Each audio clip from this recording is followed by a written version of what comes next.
Aqui no Balanço Geral, a gente sempre procura trazer muita cultura, né, tradição, para você que está com a gente, para que a gente possa conhecer mais, né, cada vez mais as nossas riquezas, né, e elas são muitas.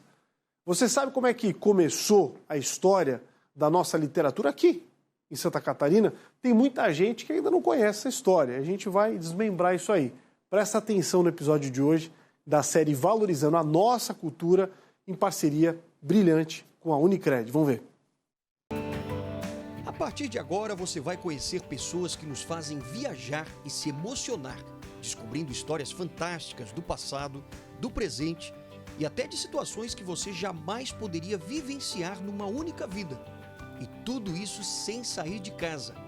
A Unicred e a NDTV estão trazendo para a sua televisão experiências de vida que só a literatura é capaz de proporcionar.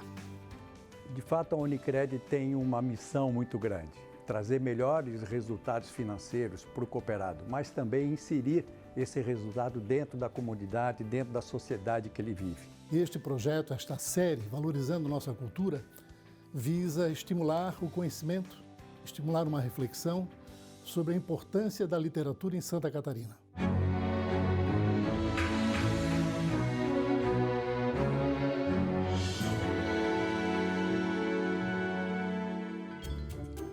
Esse foi o primeiro jornal publicado em Santa Catarina, no dia 28 de julho de 1831, na então cidade de Desterro.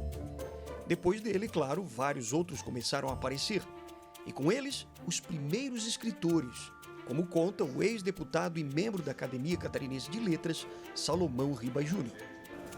Os primeiros escritores catarinenses, que são até os patronos da Academia Catarinense de Letras, e são homenageados em vários prédios públicos, na realidade não publicavam livros, né? Eles escreviam em jornais, que era o veículo disponível aqui para que se desse a público as discussões. O historiador e escritor Fábio Garcia se tornou um estudioso da nossa literatura. Com os jornais, com Jerônimo Coelho, com a primeira prensa, né, que os moradores de Santa Catarina se viram com um canal para se expressar poeticamente.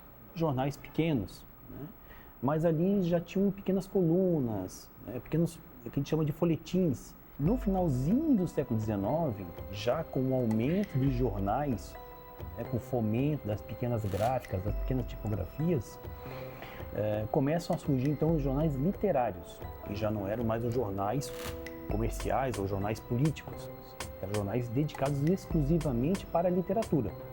Salomão Ribas Júnior explica ainda que a literatura catarinense tem uma característica única no país. É a distribuição do povo catarinense pelo nosso espaço geográfico. Nós temos uma colonização açoriana, conhecida de todos, no litoral. Nós temos a penetração de suíços e alemães pelo norte, pelo rio Cachoeira, até Joinville. E pelo rio Itajaí-Açu, os alemães em grande número de Blumenau e também de italianos.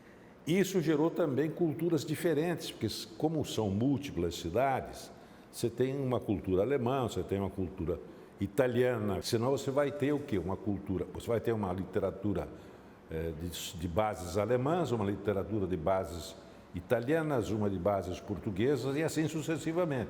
Aí é muito difícil você ter uma cultura exclusivamente catarinense. Então isso dificulta um pouco a produção de uma literatura única. Dificulta. E mesmo com tantos escritores, com culturas diferentes, a nossa literatura começa a ganhar fôlego no início do século XX. Na virada do século XIX para o XX, com o aumento da produção literária, né, da oferta do papel e das casas tipográficas e também das livrarias, é que a gente vai ter uma profusão maior do livro como plataforma, né, como meio de reprodução das poesias e da literatura catarinense. A partir do século XX, nós vamos ter uma diversidade de temas, com a publicação de peças teatrais, né, de contos, crônicas, prosa, Então os autores eles começam a experimentar outros estilos literários. E para quem pretende conhecer mais sobre a literatura catarinense, Salomão dá uma dica importante. Há um excelente livro que, infelizmente, eu, quando era presidente da academia, não consegui convencer o governo da época a distribuir a todas as... comprar essa obra e distribuir. São 4 ou 5 volumes. Isso tem que ter nas bibliotecas escolares, que é uma produção dos irmãos Sérgio Sacchetti e Celestino Sacchetti.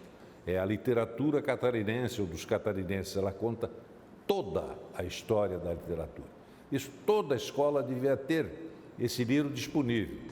E mesmo com a concorrência da tecnologia digital, Fábio acredita no futuro da nossa literatura.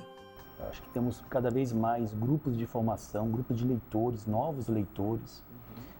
Haja vista a quantidade de pessoas que ainda frequentam bibliotecas, que acessam esse tipo de instituições de livros.